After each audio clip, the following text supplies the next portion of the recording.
আল্লাহ তাআলা আমাদের জন্য এহসান করে দয়া করে ইসলাম দিয়েছেন এবং সবচাইতে বড় নিয়ামত আমাদেরকে সেই ইসলাম গ্রহণ করার তৌফিক দিয়েছেন। তো এখন এই যে ইসলাম আমরা গ্রহণ করলাম, ইসলাম ধর্মাবলম্বী যত মানুষ আছে, নফসের ধোঁকায়, শয়তানের ধোঁকায়, যেই কোনো কারণেই হোক, এর ভিতরেও বিভিন্ন ফিতনা ফিরকা বের হয়েছে, ঠিক কিনা? সবাই তো আর একটা মতের উপরে না। মুসলমান কি সবাই এক মতের উপরে? মতের উপরে না। আল্লাহর হাবিব সাল্লাল্লাহু আলাইহি ওয়াসাল্লাম আমাদেরকে আগেই সতর্ক করেছেন, প্রায় ১৫০০ বছর আগে এই বিষয়ে আল্লাহর হাবিব আমাদেরকে সতর্ক করেছেন। তাফতারিকু উম্মতি আলা ৭৩ মিল্লাতান কুল্লুহুম ফিন-নার ইল্লা মিল্লাতা ওয়াহিদা। আল্লাহর হাবিব বলেন যে আমার উম্মতের মধ্যে ৭৩টা ফিরকা হবে, দল হবে, ৭২টা জাহান্নামে যাবে, একটা জান্নাতে যাবে, একটা হক হবে। সাহাবায়ে কেরাম জিজ্ঞেস করলেন, মান হিয়া ইয়া রাসূলুল্লাহ সাল্লাল্লাহু আলাইহি ওয়াসাল্লাম, ইয়া রাসূলুল্লাহ সেই দলটা কোন দল? আল্লাহর হাবিব বললেন, মা আনা আলাইহি ওয়া আসহাবি। এটা মূলনীতি, খেয়াল রাখেন। আল্লাহর হাবিব বললেন, মা আনা আলাইহি ওয়া আসহাবি, আমি এবং আমার সাহাবীরা যার উপর প্রতিষ্ঠিত আছে। এবং আবু দাউদ শরীফের বর্ণনায় আল্লাহর হাবিব এই দলটার পরিচয় দিয়েছেন এভাবে যে ওয়াহিয়াল জামাআতু, যারা একতাবদ্ধ থাকবে, বিচ্ছিন্ন হবে না, একসাথে থাকবে, সংঘবদ্ধ থাকবে আমার উম্মতের মধ্যে যারা, যেই দলটা, সেটা হচ্ছে আহলুস সুন্নাত ওয়াল জামাত বা ইসলামের মূল ধারা হক দল, যার পরবর্তীতে ইমামগণ এই দলটার নাম দিয়েছেন আহলুস সুন্নাত ওয়াল জামাত। ধর্ম হিসাবে তো সবাই ইসলাম বলে নিজেদেরকে। আপনি শিয়া বলেন, খারিজি বলেন, রাফিজি বলেন, মুতাজিলা বলেন, সবাই তো নিজেদেরকে ধর্ম হিসাবে ইসলামই প্রচার করে।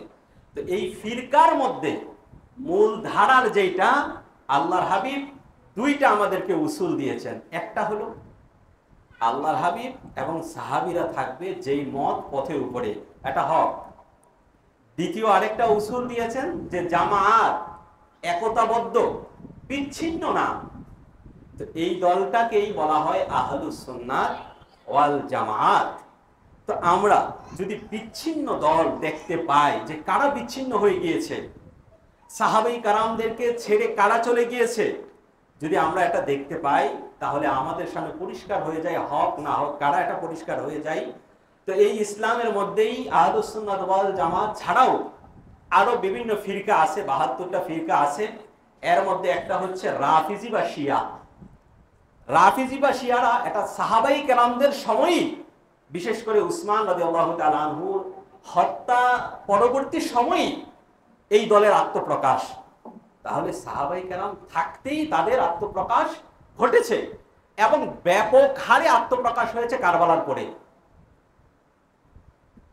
শিয়া বা রাফিজি।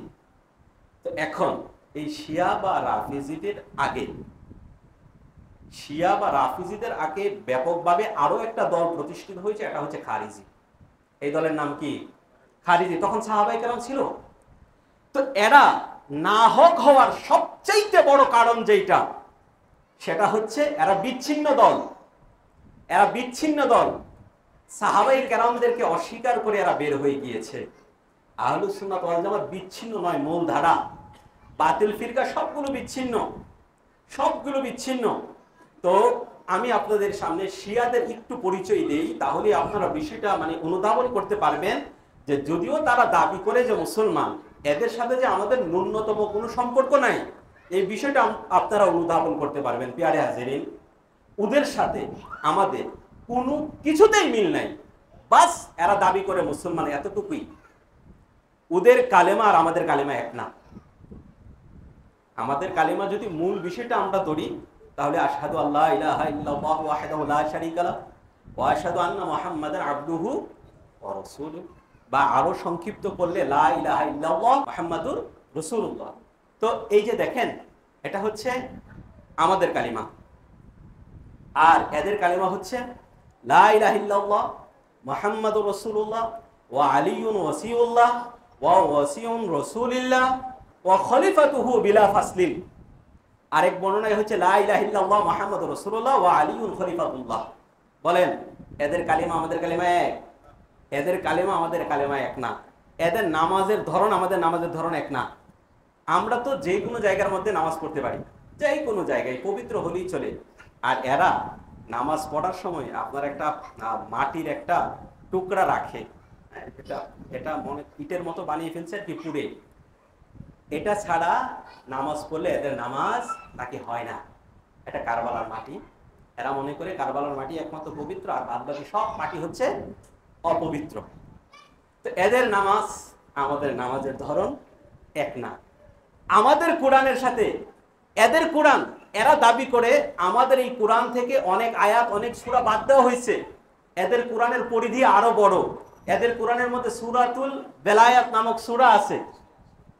আর আমাদের কোরআন এটা তো আলহামদুলিল্লাহ আল্লাহ তাআলা যেইভাবে অবতীর্ণ করেছে সেইভাবেই আছে, কিয়ামত পর্যন্ত এমন ভাবেই থাকবে।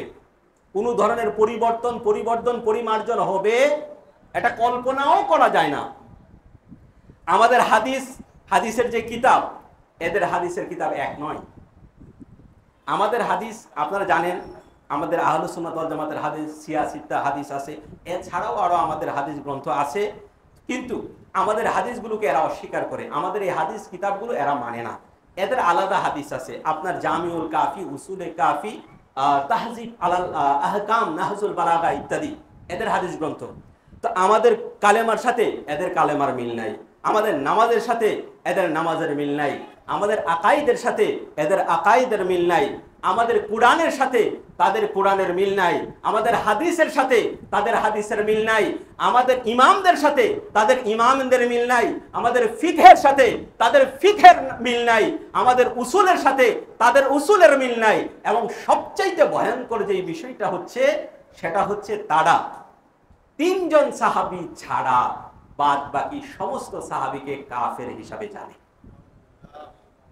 আবু বকর সিদ্দিক, উমর ফারুক, আম্মাজান আয়েশা সিদ্দিকা ওনাদেরকে নামাজের মধ্যে গালি দেয়, ওনাদেরকে নামাজের মধ্যে গালি দেয়। কথা বুঝতে পেরেছেন? তাহলে তাদের সাথে আমাদের ন্যূনতম কোনরূপ সম্পর্ক নাই। বাস এতটুকুই কথা, এরা মুসলমান দাবি করে। এখন আসেন ইসলাম ধর্ম আসার পরে ইসলাম ধর্মকে মিটিয়ে দেওয়ার জন্য কাফের মুশরিক যেমন চেষ্টা করছে, ঠিক তদ্রুপ এই শিয়া রাফিজিরাও আমাদেরকে মিটিয়ে দেওয়ার জন্য তখন থেকে চেষ্টা করতেছিল, এখনো করছে, যতদিন থাকবে ততদিন পর্যন্ত। কারণ প্রত্যেক দলই চায় যে আমরা সংখ্যাগরিষ্ঠ হই, আমরা প্রাধান্য লাভ করি, আমাদেরটা প্রতিষ্ঠিত করি। এটা তো সব দলই চাবে, আমরা যেমন চাই এরাও চায়। এখন এদের এই চাওয়াটা ব্যাপকভাবে পূরণ হচ্ছে। সেটা কি আমাদের অজ্ঞতার কারণে না অলসতার কারণে আমি জানি না। তা আল্লাহর কাছে বলি, আল্লাহ আপনি আমাদেরকে এই ফিতনা থেকে বাঁচান। কিন্তু আমাদের বিশেষ করে আমাদের এই উপমহাদেশে ব্যাপক হারে শিয়া ইজম প্রতিষ্ঠিত হয়ে যাচ্ছে আমাদের কল্পনার বাহিরে। খুব বেশি দিন আগের কথা না, আপনার ইরানের এই যে যারা আছে বর্তমানে ক্ষমতায়, এই যে শিয়া অধ্যুষিত যেই শাসকগণ আছে, তাদের আগে অর্ধাঅর্ধি ছিল শিয়া এবং সুন্নি। আহলুস সুন্নাত ওয়াল জামাতের অনুসারীদের সংক্ষিপ্ত নাম হচ্ছে সুন্নি। অর্ধাঅর্ধি ছিল, কিন্তু এখন একেবারেই নেই। ইরাকে দেখেন, সাদ্দাম হুসেন যখন ক্ষমতায় ছিল তখনও শিয়া ছিল 30%, কিন্তু এখন এদের আধিপত্য। এমনকি সিরিয়ায় দেখেন, ইয়েমেনে দেখেন, কুয়েত, আরব দেশের মধ্যে কুয়েতে পর্যন্ত শিয়াদের আধিপত্য বেড়ে যাচ্ছে। বাহরাইনে প্রায় সমান সমান হয়ে যাচ্ছে, পাকিস্তানে বেড়ে গেছে, ভারতে বেড়ে গেছে, এবং সবচেয়ে দুঃখজনক বিষয় হচ্ছে বাংলাদেশেও চলে আসছে। মানুষ জানেই না সে শিয়া হয়ে যাচ্ছে, সে জানেই না। কেন জানে না? এর কারণ কি? এর কারণ হচ্ছে শিয়াদের একটা তাকিয়া নীতি আছে। এটা হলো যে ধর্মের কারণে, প্রয়োজনের কারণে নিজের আসল আকীদা, নিজের আসল রূপকে গোপন করবে। এই জন্য এরা খুব সহজেই আহলুস সুন্নাত ওয়াল জামাতের অনুসারী সেজে আমাদের মধ্যে অবস্থান করে আমাদের মধ্যে তাদের আকীদাকে আস্তে আস্তে আমাদের অন্তরে ঢুকিয়ে তারপর আমাদের আকীদাকে বিনষ্ট করে আমাদেরকে শিয়া বানিয়ে দিচ্ছে। মনে রাখবেন, কেউ যদি বলে যে আমি আহলুস সুন্নাত ওয়াল জামাতের অধিকারী, এতেই সে আহলুস সুন্নাত ওয়াল জামাতের অধিকারী হয়ে যাবে না, যদি না তার মানহাজ, আকীদা আহলুস সুন্নাত ওয়াল জামাতের অনুযায়ী না হয়। অতএব কোন শিয়া যদি নিজেকে বলে যে আমি আহলুস সুন্নাত ওয়াল জামাতের অধিকারী, এতে সে আহলুস সুন্নাত ওয়াল জামাতের অধিকারী হয়ে যাবে না, যদি না তার অন্তর থেকে শিয়াদের যে বাতিল আকীদা সেগুলো সে দূরীভূত না করতে পারে। এখন তারা আহলুস সুন্নাত ওয়াল জামাতের লেভেল নিয়ে আমাদের কাছে এসে তাদের আকীদাকে বাস্তবায়ন করে, মানুষ তাদের আকীদা গ্রহণ করে ফেলছে, যার কারণে সে নিজে আহলুস সুন্নাত ওয়াল জামাতের দাবি করলেও সে প্রক্ষান্তরে শিয়া হয়ে যাচ্ছে। প্যারে হাজিরিন, এই ষড়যন্ত্র থেকে আল্লাহ তাআলা আমাদেরকে হেফাজত করুক। এখন এই ষড়যন্ত্রের শুরুটা কিভাবে হয়? শুরুটা হয় আল্লাহর হাবিবের একজন সাহাবী আমিরে মুআবিয়া রাদিয়াল্লাহু তাআলা আনহুকে কেন্দ্র করে। আমিরে মুআবিয়া রাদিয়াল্লাহু তাআলা আনহু আল্লাহর হাবিবের সাহাবী ছিলেন, আত্মীয়তার দিক থেকে আল্লাহর হাবিবের শ্যালক ছিলেন, কারণ ওনার বোন উম্মে হাবিবা রাদিয়াল্লাহু তাআলা আনহাকে আল্লাহর হাবিব বিয়ে করেছিলেন। উনি আপনার 20 বছর উমর ফারুক এবং উসমান গনি রাদিয়াল্লাহু তাআলা আনহুর সময়ে, খিলাফতের সময় উনি সিরিয়ার গভর্নর হিসেবে দায়িত্ব পালন করেছেন এবং পরবর্তী 20 বছর আলী রাদিয়াল্লাহু তাআলা আনহুর পরে উনি মুসলিম জাহানের খিলাফতের দায়িত্ব পালন করেছেন। ওনার সম্পর্কে ইমাম বুখারী রাহমাতুল্লাহি আলাইহি বুখারী শরীফের মধ্যে আলাদা একটা অধ্যায় রচনা করেছেন, একটা পরিচ্ছেদ, বাবু যিকরি মুআবিয়া রাদিয়াল্লাহু তাআলা আনহু। এবং বুখারী শরীফের মধ্যে আব্দুল্লাহ ইবনে আব্বাস রাদিয়াল্লাহু তাআলা আনহুকে বেতের নামাজ নিয়ে ওনার গোলাম আব্দুল্লাহ ইবনে আব্বাস রাদিয়াল্লাহু তাআলা আনহুর কাছে আপত্তি করেছিল আমির মুআবিয়া রাদিয়াল্লাহু তাআলা আনহু সম্পর্কে, ওনার একটা বেতের নামাজ নিয়ে। তো উনি বলেছেন, বুখারী শরীফের মধ্যে মওজুদ আছে এই হাদিস, উনি বলেছেন দাউ ফাইন্নাহু ক্বাদ সাহিবা রাসূলুল্লাহ সাল্লাল্লাহু আলাইহি ওয়াসাল্লাম, যে তাকে কিছু বলো না, কারণ আমির মুআবিয়া রাদিয়াল্লাহু তাআলা আনহু আল্লাহর হাবিবের সাহাবী, আল্লাহর হাবিবের সাহাবী। এবং তিরমিজি শরীফের মধ্যে আহলুস সুন্নাত ওয়াল জামাতের হাদিসের মধ্যে ওনার সম্পর্কে ওনার বর্ণিত হাদিস আছে, উনি 163টা হাদিস বর্ণনা করেছেন রাবি হয়ে, সাহাবী হয়ে, যেগুলো হাদিস গ্রন্থের মধ্যে আছে, আমাদের আহলুস সুন্নাত ওয়াল জামাতের সকল হাদিস গ্রন্থের মধ্যে আছে। এবং ওনার বিভিন্ন ফজিলত মাকাম এই হাদিস শরীফের মধ্যে আল্লাহর হাবিব যা বর্ণনা করেছেন তাও আছে, বিদ্যমান আছে। তিরমিজি শরীফের মধ্যে যে হাদিস সহিহ সনদের মধ্যে যে হাদিসটুকু বর্ণনা আছে, আল্লাহর হাবিব ওনার জন্য দোয়া করেছেন, আল্লাহুম্মা জাআলহু হাদিয়ান মাহদিয়ান ওয়াহদি বিহি, আল্লাহ তুমি তাকে হেদায়েত প্রাপ্ত এবং পথ প্রদর্শক বানাও এবং তার দ্বারা মানুষকে সৎ পথ দেখাও। আমির মুআবিয়া রাদিয়াল্লাহু তাআলা আনহু সম্পর্কে মোটামুটি একটা ধারণা হইছে না? আচ্ছা, এখন শিয়াদের প্রথম টার্গেট কে বলেন? আমিরে মুআবিয়া রাদিয়াল্লাহু তাআলা আনহু। কেন ওনাকেই টার্গেট করা হয়? কেন ওনাকেই টার্গেট করা হয়? একটা প্রশ্ন, কিন্তু এটা একটা প্রশ্ন। ওনাকে প্রথম টার্গেট কেন করা হয়? এর আগে বলি যে প্রথম আপনাকে উনি খারাপ এই কথা বলবে না, প্রথম ওনার সমালোচনা করবে। যদি আপনি মেনে নেন তখন ওনার সাহাবিয়ত অস্বীকার করবে। প্রথম ওনার সমালোচনা করবে, তারপর কি করবে? সাহাবিয়ত অস্বীকার করবে। এই জন্য আমি আপনাদেরকে একটা মূল নীতি বলি, আহলুস সুন্নাত ওয়াল জামাতের একটা নীতিমালা বলি, সেটা হলো কেউ যদি আমিরে মুআবিয়া রাদিয়াল্লাহু তাআলা আনহুকে কাফের জানে, সাহাবী না মানে, সে আহলুস সুন্নাত ওয়াল জামাতের অধিকারী না। আর আহলুস সুন্নাত ওয়াল জামাতের কেউ সাহাবীদের সমালোচনা করতে পারে না। এটা আহলুস সুন্নাত ওয়াল জামাতের নীতিমালা, এটা আমাদের সাহাবী সম্পর্কে আকীদা। ইমাম আবু জাফর তাহাবী তার আকীদাতুত তাহাবীর মধ্যে সাহাবী সম্পর্কে আহলুস সুন্নাত ওয়াল জামাতের নীতিমালা কি এটা উনি লিপিবদ্ধ করে দিয়েছেন, নুহিব্বু আসহাবা রাসূলিল্লাহি সাল্লাল্লাহু আলাইহি ওয়াসাল্লাম, আমরা আল্লাহর হাবিবের সমস্ত সাহাবীদেরকে ভালোবাসি। আমরা আল্লাহর হাবিবের সমস্ত সাহাবীদেরকে ভালোবাসি। ওয়ালা নুফরিতু ফি হুব্বি আহাদিন মিনহুম, আমরা এই ভালোবাসার ক্ষেত্রে বাড়াবাড়ি করি না। অর্থাৎ কোরআন এবং হাদিস অনুযায়ী প্রত্যেকের যে অবস্থান, সে অবস্থা অনুযায়ী ওনাদের মর্যাদা নিরূপণ করে ওনাদেরকে ভালোবাসি। ওনাদের যে অবস্থা, যেই মাকাম না, আমরা সেই অতিরঞ্জিত বা সেই মাকামটাকে ওনাদের জন্য সাব্যস্ত করি না। ওয়ালা নাতাবাররাউ মিন আহাদিন মিনহুম, এবং আমরা সাহাবীদেরকে কটাক্ষ করি না, সাহাবীদেরকে মন্দ বলি না। ওয়া নুবগিদু মাইয়ুবগিদু মাইয়ুবগিদুহুম ওয়া বিগাইরিল হাক্কি ইয়াযকুরুহুম ওয়া লা নাযকুরুহুম ইল্লা বিল খায়র। উনি বলেন, যারা সাহাবীদেরকে কটাক্ষ করে, যারা সাহাবায়ে কেরামদেরকে অসৎভাবে স্মরণ করে, আমরা তাদেরকে ঘৃণা করি এবং আমরা সমস্ত সাহাবীদেরকে সঠিকভাবে উত্তমভাবে স্মরণ করি, উত্তম আলোচনা করি তাদের।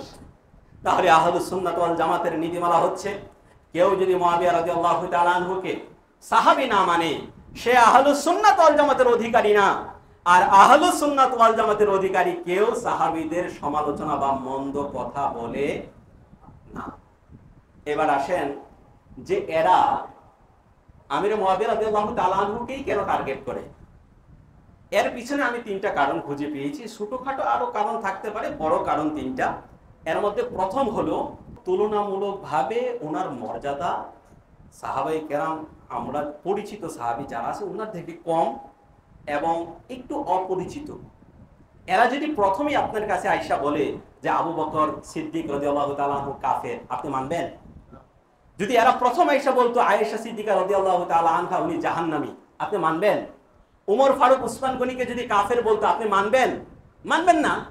এই জন্য এরা স্বল্প পরিচিত একজনকে ধরলো এবং তুলনামূলক ওনাদের থেকে মর্যাদা মর্তবায় ওনার কম, মর্যাদায়ও কম, পরিচিতির দিক দিয়েও একটু কম। এক নাম্বার। দুই নাম্বার হচ্ছে যে এই যে কারবালার মধ্যে মর্মান্তিক ঘটনা হয়েছে, আলে রসুল আল্লাহর হাবিবের কলিজার টুকরা ইমাম হুসাইন রাদিয়াল্লাহু তাআলা আনহু এবং ওনার পরিবারবর্গ, সন্তান সবাইকে নির্মমভাবে শহীদ করা হয়েছে। তো এই যে ঘটনা হয়েছে যার মাধ্যমে, সেই ইয়াজিদের বাবা হচ্ছেন উনি। ইয়াজিদের বাবা আমিরে মুআবিয়া রাদিয়াল্লাহু তাআলা আনহু। তাহলে কারবালার ঘটনা এমনি তো আমাদের মনের মধ্যে একটা দাগ কেটে গেছে। অতএব এই ঘটনার যেই খলনায়ক, তার বাবাকে যদি একটু আমরা সামনে নিয়ে আসি এবং কোনোভাবে যদি আমরা এইটা প্রমাণ করতে পারি যে তারও এই জায়গার মধ্যে দায় আছে, তাহলে বিষয়টা আরো সহজ হয়ে যাবে না ওনার সমালোচনা করাটা? বলেন, বিষয়টা সহজ না? তাহলে দ্বিতীয় কারণ হচ্ছে যে সে ইয়াজিদের বাবা এবং ইয়াজিদকে ক্ষমতায় খেলাফতের ময়দানে উনিই বসাইছেন। কেন বসাইছেন আমি এই কথা রিপিট করব না। আমি গত 2 সপ্তাহ আগে, 1 সপ্তাহ আগে আমি আপনাদেরকে আমি কারবালার প্রেক্ষাপটের মধ্যে এই কথাটা বলেছিলাম। আমার ইউটিউবের মধ্যে এই আলোচনাটা আছে, আমি সেটা রিপিট করব না। এখন আমি আপনাদেরকে ওই দিন বলেছিলাম যে কোন প্রেক্ষাপটে উনি ইয়াজিদকে খলিফার মসনদে বসিয়েছিলেন এবং ওনার উদ্দেশ্য কি ছিল, সঠিক ছিল, নিয়াত সঠিক ছিল। আর ইয়াজিদের অপকর্মের দায় ইয়াজিদ নেবে।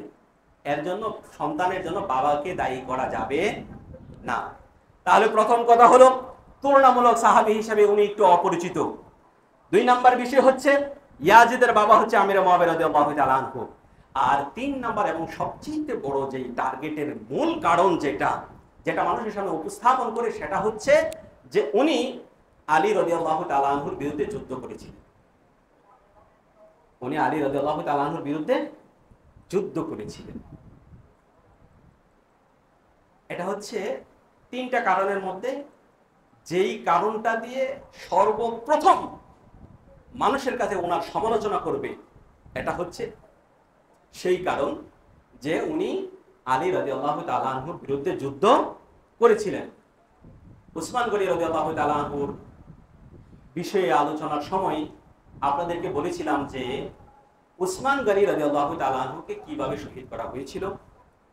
এবং কোন ষড়যন্ত্রের মাধ্যমে ওনাকে শহীদ করা হয়েছিল?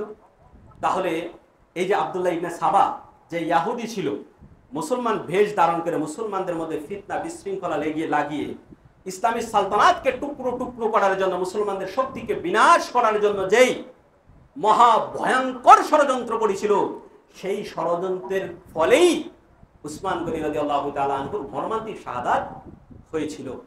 তো শাহাদাত হয়ে যাওয়ার পরে ইসলামী সালতানাত তো আর খলিফা ছাড়া থাকতে পারে না। কারণ আপনারা দেখেন, এই যে বাংলাদেশে সরকার ছাড়া যে 2-3 দিন ছিল, এই যে অবস্থাটা কেমন ছিল, ভয়ঙ্কর না? ভয়ঙ্কর ছিল, কিন্তু মানে কোনো ধরনের নিরাপত্তা ছিল না। তাহলে দেখেন, এই বাংলাদেশেই যদি 2 দিন সরকার না থাকে, এর যদি এই অবস্থা হয়, তাহলে আপনার অর্ধ জাহান যদি খলিফা ছাড়া থাকে, তাহলে কি অবস্থা হবে? তো উসমান গনি রাদিয়াল্লাহু তাআলা আনহু শাহাদাতের পরে মজলিসে শুরার যারা ছিল, ওনারা আলী রাদিয়াল্লাহু তাআলা আনহুকে প্রস্তাব করলেন খলিফা হওয়ার জন্য। অবস্থার প্রেক্ষিতে উনি খলিফা হয়ে গেলেন। ওনারা খলিফা হিসাবে ওনার আনুগত্য বায়াত গ্রহণ করলেন। এবং এই জায়গায় আরো একটা কথা আছে, সেই কথাটা হচ্ছে সাহাবায়ে কেরাম তাবিঈদের সাথে সাথে যারা বিদ্রোহী ছিল, তারাও আলী রাদিয়াল্লাহু তাআলা আনহুর বায়াত গ্রহণ করছেন, ওনার খলিফা হিসাবে মেনে নিয়েছেন।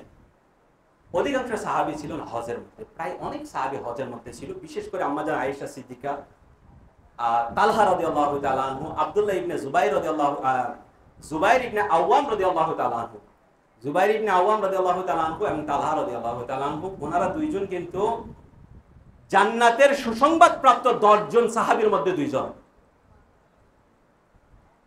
ওনারা আম্মা জান আয়েশা সিদ্দিকা এবং অনেক সাহাবী, ওনারা হজে ছিলেন। হজ থেকে আসার পরে ওনারা জানলেন যে উসমান গনিকে শহীদ করা হয়েছে, বর্তমান খলিফা হচ্ছে আলী রাদিয়াল্লাহু তাআলা আনহু। আলী রাদিয়াল্লাহু তাআলা আনহুর ওই সময় এমন একটা বিশৃঙ্খলা ছিল, কারণ উসমান গনির খেলাফত, উসমান গনির শাহাদাতটা ছিল ইসলামী ইতিহাসের মধ্যে সর্বপ্রথম সবচাইতে বড় ফিতনা। আলী রাদিয়াল্লাহু তাআলা আনহু দেখলেন যে এই ষড়যন্ত্রের শিকড় তো অনেক গভীরে, অনেক গভীরে। উনি সব কিছু নতুন ভাবে ঢেলে সাজালেন এবং সকল ধরনের ষড়যন্ত্রকে উনি মিটিয়ে দেওয়ার জন্য যেন সর্বদিক থেকে উনি সব জায়গার মধ্যে সমানভাবে ওনার পদচারণা উনি রাখতে পারেন, এই জন্য মূল পয়েন্ট মদিনা থেকে ইসলামের খিলাফতের রাজধানী সরিয়ে উনি ইরাকে নিয়ে গেছে। কারণ ইসলামী যতগুলো রাষ্ট্র এখন বর্তমানে আরব আজম, সিরিয়া, মিশর, ইয়েমেন, ইরান, ওইগুলো যেহেতু মুসলমান হয়ে গেছে, তো এখন মাঝখানে নিয়ে আসছেন উনি, যেন সবগুলো অঞ্চল উনি সমানভাবে পরিচালনা করতে পারেন। এই জন্য উনি কুফাতে নিয়ে গেছে। এবং কুফাতে নিয়ে যাওয়ার আরো একটা কারণ আছে, যে উসমান রাদিয়াল্লাহু তাআলা আনহুকে শাহাদাতকে কেন্দ্র করে যেই গ্রুপটা বিদ্রোহ করেছে, এদের একটা ভালো অবস্থান হচ্ছে কুফাতে, এবং তাদেরকে দমন করতে পারেন। এবং বিভিন্ন দিক পর্যালোচনা করে উনি কুফাতে নিয়ে গেলেন। যখন আম্মা জান আয়েশা সিদ্দিকা, আব্দুল্লাহ ইবনে জুবাইর এবং তালহা রাদিয়াল্লাহু তাআলা আনহু, ওনারা যখন আসলেন আর যখন শুনলেন যে উসমান গনি শহীদ হয়ে গেছে, তো প্রায় 4 মাস হয়ে গেছে, কিন্তু এখনো উসমান গনির শাহাদাতের বিচার করা হয় নাই, এখনো বিচার করা হয় নাই। এখন কেন বিচার করা হয় নাই? আর ওই যে আব্দুল্লাহ ইবনে সাবার গ্রুপ, তারা এই জায়গার মধ্যে এইবার প্রপাগান্ডা ছড়ানো আরম্ভ করলো, তাদের মধ্যে এই কথা বলা বলি করতে আরম্ভ করলো যে উসমান গনির শাহাদাতের বিচার আলী রাদিয়াল্লাহু তাআলা আনহু করতে পারবে না। কেন পারবে না? কারণ যারা বিদ্রোহী ছিল এদের প্রায় সবাই আলী রাদিয়াল্লাহু তাআলা আনহুর সাথে আছে, ওনার বায়াত গ্রহণ করেছে, ওনাকে খলিফা হিসেবে মেনে নিয়েছে। এই জন্য ওনার পক্ষে এটা সম্ভব নয়। আপনারা এটার দাবি জানান বিচার করার জন্য। সাহাবায়ে কেরামও ওনারাও ভাবতেছে, তাই তো এতদিন হয়ে গেল, এখনো কেন বিচার হয় না? ওনারা আরো সাহাবায়ে কেরাম নিয়ে কুফার দিকে রওনা দিলেন। কারো মনের মধ্যে কিন্তু যুদ্ধের কোনো ইচ্ছাই ছিল না, কারো মনের মধ্যে যুদ্ধের পুনরব ইচ্ছা ছিল না। ওনারা কুফার দিকে রওনা দিলেন। এখন কুফা থেকে আরো আগে বসরা যখন এসেছে, আলী রাদিয়াল্লাহু তাআলা আনহু জানলেন যে ওনারা হাজার হাজার সৈন্য নিয়ে, আর আলী রাদিয়াল্লাহু তাআলা আনহুর কাছে গিয়ে বলল যে এরা বিদ্রোহ করে আপনার সাথে যুদ্ধ করার জন্য আসতেছে, আপনাকে খলিফা মানে না, আপনাকে খলিফা মানে না, এরা যুদ্ধ করার জন্য আপনার কাছে আসতেছে। আলী রাদিয়াল্লাহু তাআলা আনহু সৈন্য নিয়ে ওই জায়গায় গেলেন, বসরার মধ্যে দেখা হলো, গিয়ে দেখলেন যে ওনাদের সাথে সৈন্য আছে। আলী রাদিয়াল্লাহু তাআলা আনহু বলেন কি ব্যাপার? ওনারা বললেন আমরা উসমান গনির শাহাদাতের বিচার চাই। কেন এতদিন হয়ে যাওয়ার পরেও বিচার হচ্ছে না? আলী রাদিয়াল্লাহু তাআলা আনহু বললেন যে অবশ্যই আমি বিচার করব, কিন্তু বিদ্রোহকারীরা এত বেশি যে এখন যদি বিচার করতে যাই তাহলে ইসলামী সালতানাত ভেঙে যাবে,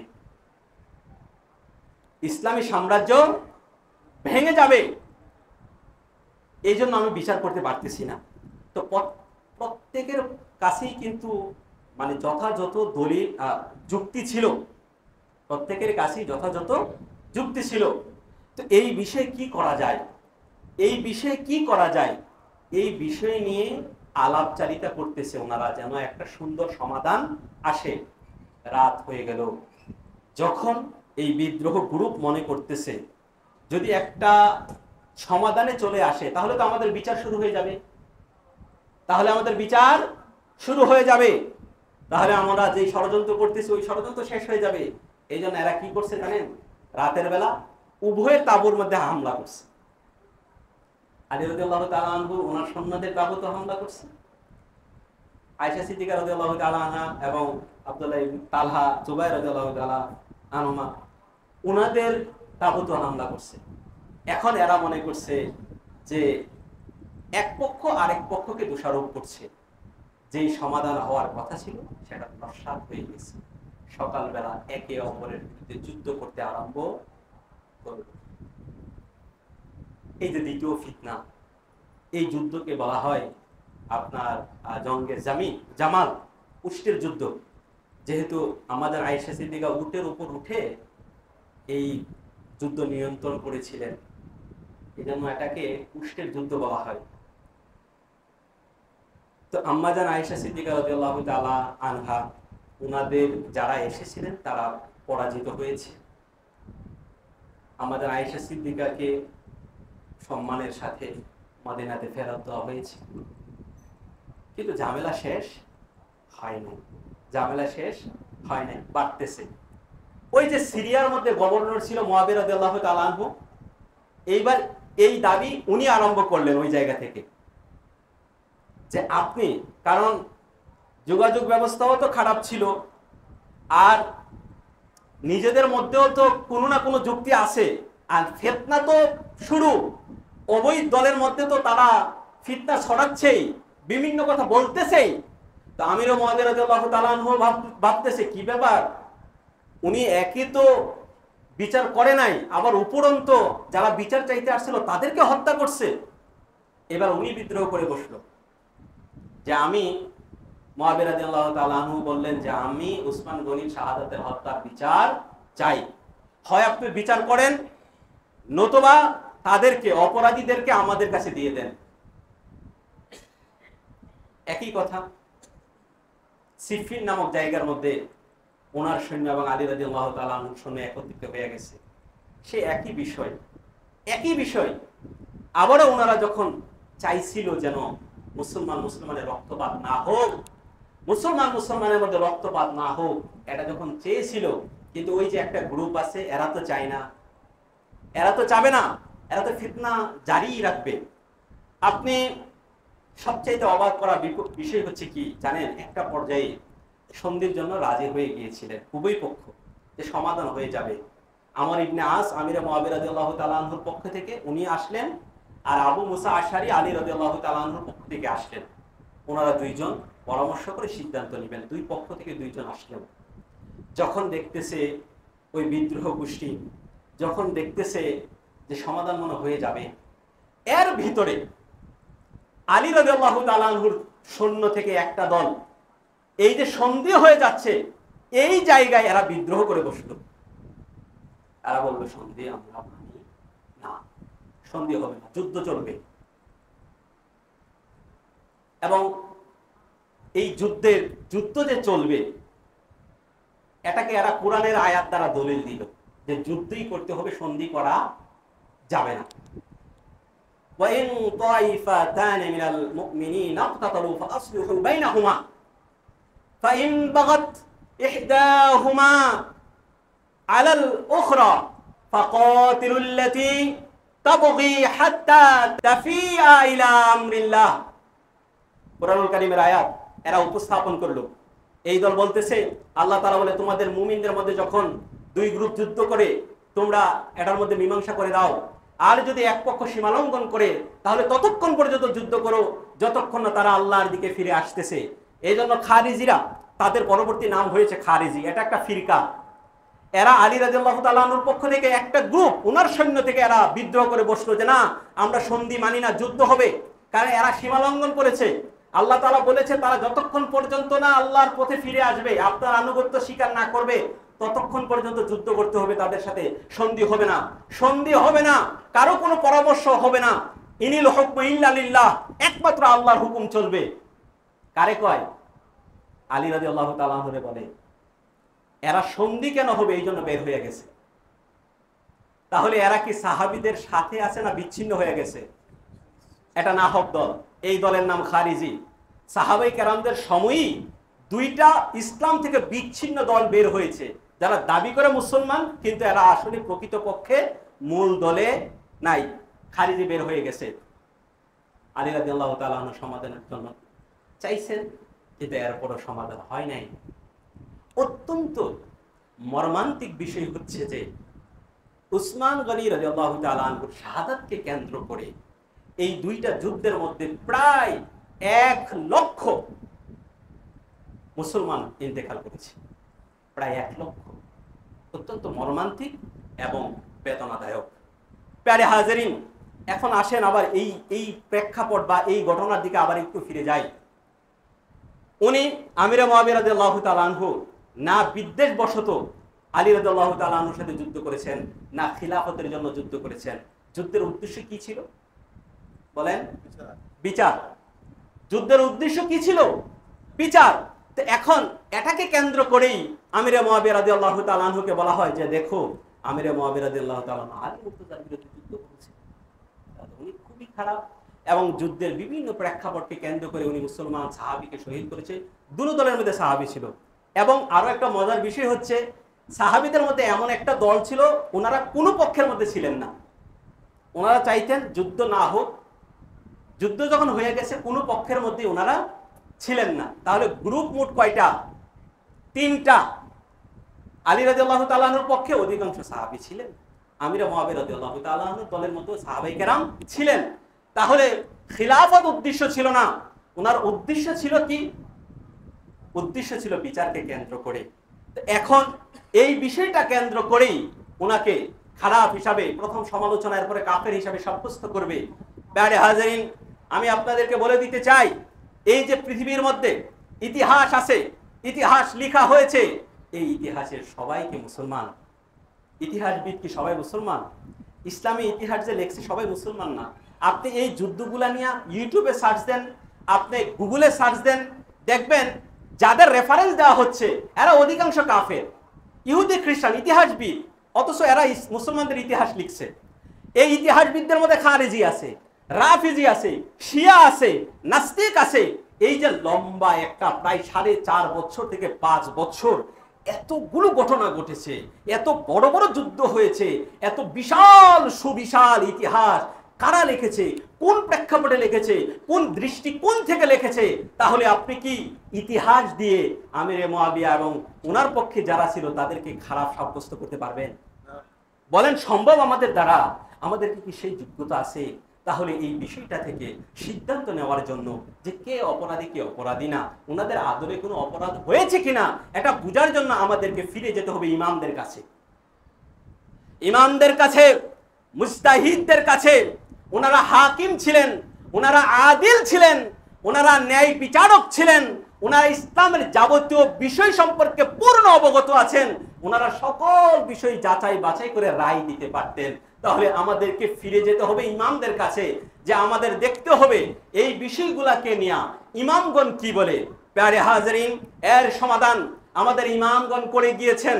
এই গোটা এই যুদ্ধ, আপনার জঙ্গে জামাল বলেন, জঙ্গে সিফিন বলেন, আম্মাজান আয়েশা সিদ্দিকা বলেন, আমিরে মুআবিয়া রাদিয়াল্লাহু তাআলা আনহু বলেন, আলী রাদিয়াল্লাহু তাআলা আনহু বলেন, ওনাদের গোটা যুদ্ধের বিষয়টাকে উপস্থাপন করে ওনারা রায় দিয়েছেন।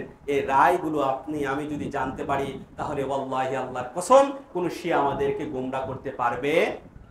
আপনি খুলেন বড়বীর আব্দুল কাদের জিলানী রাহমাতুল্লাহি আলাইহি এই বিষয়টা সমাধান দিয়েছেন তার বুনিয়াতুত তালিবিন কিতাবে। ইমাম জালালউদ্দিন সুয়ুতী এই বিষয়ে সমাধান দিয়েছেন তার তারিখুল খুলাফাতে। দাতা গঞ্জবখশ আলী হাজবেরি তার কাশফুল মাহজুব কিতাবের মধ্যে, ইমাম ইবনে হাজার আসকালানি তার আল ইসাবা গ্রন্থের মধ্যে, ইমাম আশআরি তার ইবানা গ্রন্থের মধ্যে, ইমাম ইবনে কাসির তার আল বিদায়া ওয়ান নিহায়া কিতাবের মধ্যে, ইমাম কাজী আয়াস তার শিফার মধ্যে, ইমাম সাদউদ্দিন তাফতাজানি তার শারহুল মাকাদিস গ্রন্থের মধ্যে, ইমাম গাজ্জালি তার আল ইকতিসাদ আল ওয়াল ইতিকাদ গ্রন্থের মধ্যে, ইমাম মোল্লা আলী কারি রহমাতুল্লাহি আলাইহি তার শারহুল ফিকহুল আকবর কিতাবের মধ্যে গোটা বিষয়টা ওনারা সমাধান দিয়েছেন। আর এই সমাধানের বিষয়টা আমি আপনাদেরকে একটা কিতাব থেকে কিছুটা আপনাদেরকে এই সমাধানের রায়টা আমি আপনাদেরকে একটু বলে দিচ্ছি।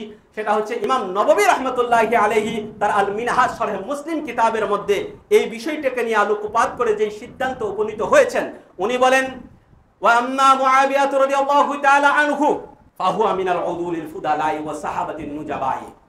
উনি বলেন মুআবিয়া রাদিয়াল্লাহু তাআলা আনহু উনি ন্যায়পরায়ণ এবং শ্রেষ্ঠ সাহাবীদের অন্তর্ভুক্ত ছিলেন। উনি ন্যায়পরায়ণ এবং শ্রেষ্ঠ সাহাবীদের অন্তর্ভুক্ত ছিলেন।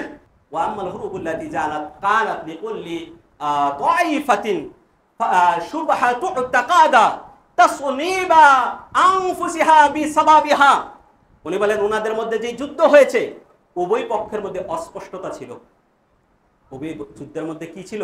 উভয় পক্ষের মধ্যে কিছুটা, যে বিষয় নিয়ে যুদ্ধ করছে উভয় পক্ষের মধ্যে কিছুটা অস্পষ্টতা ছিল। প্রত্যেকে প্রত্যেকের সিদ্ধান্তকে সঠিক মনে করেছেন। প্রত্যেকে প্রত্যেকের সিদ্ধান্তকে কি মনে করেছেন? সঠিক মনে করেছেন। কুল্লুহুম আদুলুন রাদিয়াল্লাহু তাআলা আনহুম, তাদের প্রত্যেকেই ন্যায়পরায়ণ ছিলেন, সঠিক ছিলেন। ওনাদের মধ্যে যেই বিবাদের কারণে যুদ্ধটা হয়েছে, এই বিবাদ এমন ছিল যে কোনো অবস্থাতেই একেবারে নিরপেক্ষ দৃষ্টিকোণ থেকে উভয়ের মধ্যে যে সমস্যা ছিল এটাকে মিটিয়ে দেওয়া যাইতো না। ওনাদের যেই বিবাদ হয়েছে এটা ইজতিহাদি কারণে হয়েছে। ইজতিহাদি কারণে হয়েছে, আমি এই বিষয়টা পরে বলতেছি আপনাদেরকে ইজতিহাদ কি। ইজতিহাদি কারণে হয়েছে, প্রত্যেকে সঠিক মনে করেছে, অতএব কেউ অপরাধী না। শরীয়তের ফায়সালা হচ্ছে ইজতিহাদগত বিষয়ে কেউ যদি কোনো সিদ্ধান্তে ভুলও করে ফেলে তারপরে কেউ কি হয় না, সে দোষী হয় না। উলামায়ে কেরাম, পরবর্তী উলামায়ে কেরাম বলেন যে আলী রাদিয়াল্লাহু তাআলা আনহু হকের উপর ছিলেন, আর ওনার বিরুদ্ধে যারা যুদ্ধ করেছে তারা ইজতিহাদি ভুল ছিল, ইচ্ছাকৃত না, ইজতিহাদি ভুল ছিল। ইজতিহাদ কে করে? মুজতাহিদ। মুজতাহিদ কাকে বলে? যার মধ্যে কোরআন এবং হাদিসের সকল ব্যাখ্যা বিশ্লেষণ এবং নীতিমালার জ্ঞান আছে, যিনি কোরআন হাদিস ইজমা কিয়াস থেকে ইসলামের যাবতীয় বিধিবিধানগুলো ইস্তেমবাদ করতে পারে, শরীয়তের বিধান ইস্তেমবাদ করতে পারে, তার মুজতাহিদ বলে, তার সিদ্ধান্তকে ইজতিহাদ বলে। কেউ যদি ইজতিহাদি ভুল করে তাহলে আল্লাহর হাবিব বলেন ওয়াইদা হাকামাল হাকিমু ফাজতাহাদা ফাআসাবা ফালাহু আজরানে। কোন হাকিম যদি, কোন মুসলমানদের ইমাম যদি ইজতিহাদ করে আর যদি তার ইজতিহাদটা সঠিক হয় তাহলে আল্লাহ তাআলা তাকে সওয়াব দিবেন দুইটা। কয়টা? দুইটা। ওয়াইদাল হাকামা ফাজতাহাদা ফাআখতাহা ফালাহু আজরুন। আর কোন মুজতাহিদ যদি তার সিদ্ধান্তের মধ্যে ভুল করে তবে আল্লাহ তাআলা তাকে সওয়াব দিবেন কয়টা? একটা। তাহলে মুজতাহিদের ইজতিহাদ যদি ভুলও হয়, অপরাধী হয় না, একটা সওয়াব হয়। সাহাবায়ে কেরাম তো হাকিম ছিলেন, মুজতাহিদ ছিলেন, প্রত্যেক সাহাবী মুজতাহিদ ছিলেন। অতএব ওনাদের যে সিদ্ধান্তটা ছিল ইজতিহাদি ভুল ছিল, ওনাদের উদ্দেশ্য সঠিক ছিল, নিয়ত সঠিক ছিল।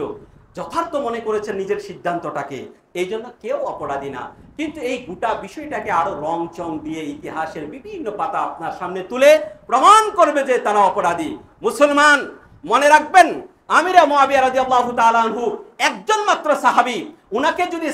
উনাকে যদি কেউ সমালোচনা করে, উনাকে যদি কেউ সাহাবিয়ত থেকে বাদ দিয়ে দেয়, তাহলে কি এমন ক্ষতি হবে? কেন আমি আজকে উনার বিষয়ে এত বড় কথা বললাম? অনেকের মনের মধ্যে এই ধারণাটা সৃষ্টি হতে পারে। মনে রাখবেন, আমিরে মুআবিয়া রাদিয়াল্লাহু তাআলা আনহু একজন ব্যক্তি হলেও অনেক গুরুত্বপূর্ণ, আহলুস সুন্নাত ওয়াল জামাতের জন্য অনেক গুরুত্বপূর্ণ। যদি আজ ওনার সম্পর্কে যত ধরনের অপবাদ আছে এইগুলো সম্পর্কে আপনি না জানতে পারেন, না খণ্ডন জানা আপনার থাকে, তাহলে আপনি অথবা আপনার পরবর্তী প্রজন্ম শিয়াদের খপ্পরে পড়ে যাবে। শিয়াদের খপ্পরে পড়ে যাবে। কেন পড়ে যাবে? এইবার আসেন, কেন পড়বে? কেন পড়বে এটা আমি বলি আপনাদেরকে। এর কারণ হচ্ছে, যেই কারণে আমিরে মুআবিয়া রাদিয়াল্লাহু তাআলা আনহুকে খারাপ সাব্যস্ত করা যাবে।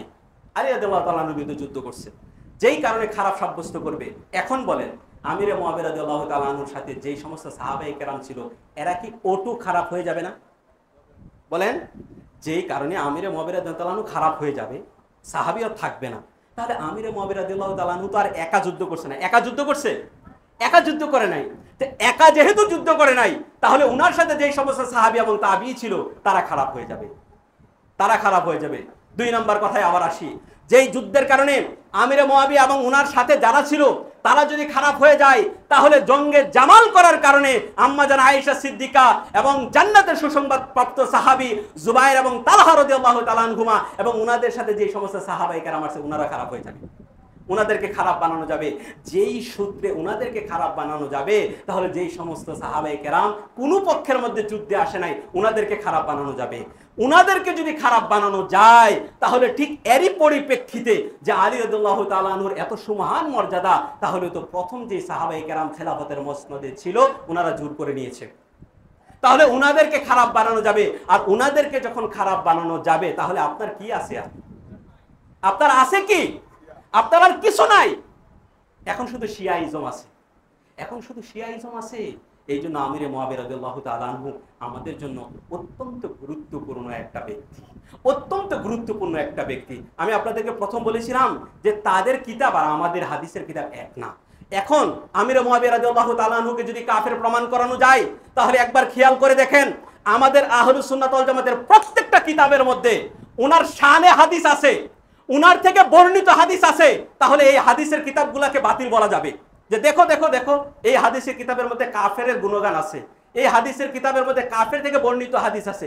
163টা হাদিস আমাদের সকল হাদিসের কিতাবের মধ্যে আছে উনার থেকে বর্ণিত। উনার থেকে সাহাবী হাদিস বর্ণনা করেছে, উনার থেকে তাবী হাদিস বর্ণনা করেছে, তাহলে উনাদেরকে খারাপ বলা যাবে? আরে মুসলমান, কিভাবে আপনার মাথার মধ্যে এই বিষয়টা আসে না যে উনি শাহাদাত বরণ করছেন 60 হিজরিতে, উনি ইন্তেকাল করছেন 60 হিজরিতে, 60 হিজরিতে। আর ইমাম বুখারী রহমতুল্লাহি আলাইহি উনার জন্ম হচ্ছে 194 হিজরিতে। এবং বাদবাকি সিয়াসিত্তার কিতাব যত আছে, এই মুসান্নেফগণ ইমামগণ আরো পরে জন্মগ্রহণ করেছে। তাহলে 60 হিজরি পর্যন্তই তো উনার যত কীর্তিকলাপ আছে সব তো শেষ না? তাহলে 200-250 বছর পরে উনি যদি খারাপ হইতেন, উনি যদি সাহাবী না হইতেন, তাহলে আমাদের ইমামগণ উনাকে সাহাবী মেনে হাদিস বর্ণনা করতেন? তাহলে তো আমাদের যদি খারাপ প্রমাণ করা যায়, তাহলে আমাদের আহলে সুন্নাত ওয়াল জামাতের হাদিসের কিতাব বাদ হয়ে যাচ্ছে, আহলে সুন্নাত ওয়াল জামাতের কিতাব বাদ হয়ে যাচ্ছে। এরপর আমি তর্কের খাতিরে এরপরও যদি ওনাকে খারাপ সাব্যস্ত করেই ফেলে, তাহলে শুনেন, আমাদের হাদিসের যেই রাবি আছে, যারা হাদিস বর্ণনা করছে, তাদের কি মান, তারা অপরাধী কি না, তাদের কি যোগ্যতা, তাদের কি অবস্থান, এই বিষয়ে আসমাউর রিজাল শাস্ত্র আছে। রাবিদের মান আহলুস সুন্নাত ওয়াল জামাতের প্রত্যেকটা কিতাব আপনি খুলেন, আসমাউর রিজাল শাস্ত্র দেখেন কি বলে। আমি একটা শুধু বলবো, ইমাম